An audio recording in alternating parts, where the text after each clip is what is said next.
Hello everybody, it is Emery48 here and welcome back to another Star Wars video. Today we are continuing on the Legends timeline in 22 BBY. The Legends timeline, for whatever reason, gets somewhat out of order and a little bit confused between 22 BBY and 19 BBY.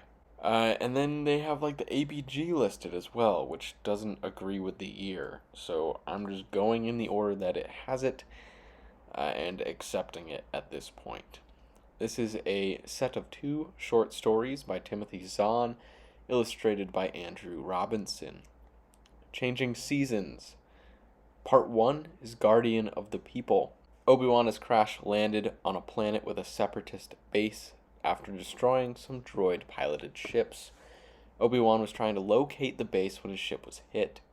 Obi-Wan is on Dagro. After the fleet can repair Anakin's scout ships, he will also join Obi-Wan on Dagro. This likely won't happen for at least 3 days. Kurlan Swens owns the farm Obi-Wan crash-landed onto. He has hidden Obi-Wan in a barn with livestock as the droids flew back in looking for Obi-Wan and his ship. The droids searched the Swens' property, not finding Obi-Wan. Kurlan invited over some of the neighboring farmers and they spoke with Obi-Wan and he eased them of his presence in their area. Obi-Wan is going to sleep over in the barn and help work on the farm for the next day as he waits for Anakin to arrive. Trissa Swins is the mother of the family. Obi-Wan and Kurlan are developing a plan that would use some of the other farmers' help to get him to the city in the next couple of days, using the farms as a sort of underground railroad.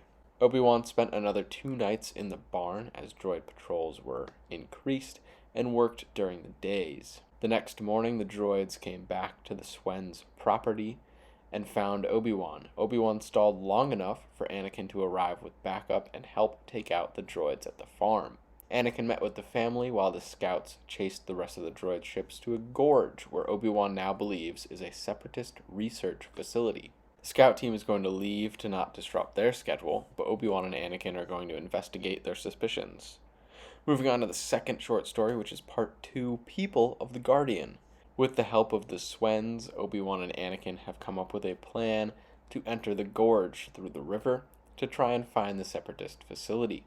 Anakin downloaded the plans for the newly developed weapons from the facility.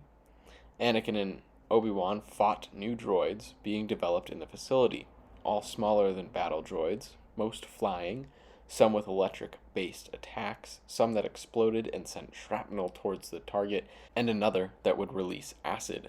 Obi-Wan and Anakin were able to destroy all the droids that came after them, then went to escape back down the river, exploding the power generator using deflected shots from battle droids firing on them as they escaped.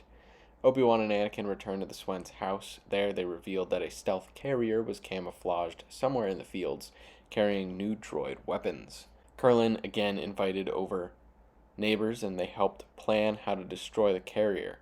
2 days later, the carrier was spotted and a plan was formed. Obi-Wan and Anakin, with the help of the farmers, were able to bury the carrier in gravel. A Republic crew is on the way to pick up the carrier and study it, as well as pay the farmers for the help, damages, and turning in separatist weapons. That is all I have for the short stories, and I enjoyed them. It's always good to see what Obi-Wan and Anakin are doing outside of the movies during the Clone Wars, as this is where a lot of, especially Anakin's development, occurs. Thank you everybody so much for watching, and I hope you have a wonderful rest of your day.